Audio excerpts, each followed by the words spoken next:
Hello guys, my name is Aftab and today we will start new series MySQL.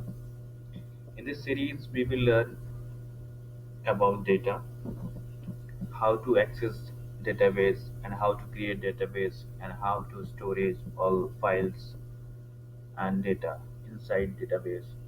Right?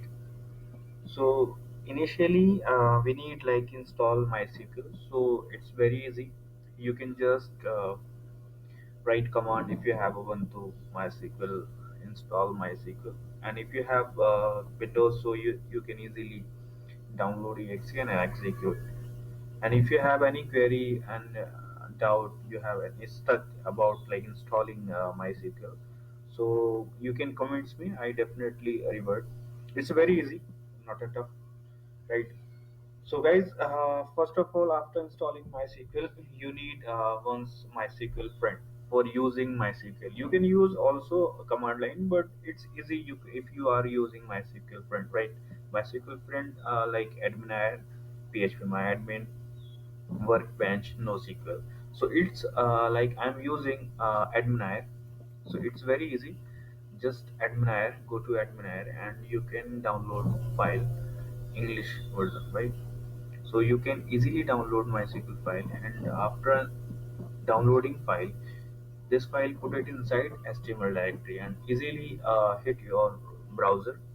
So easily all like databases showing from here, right? So starting from here, like we can click like just create database, right? And here put it like name MySQL, right?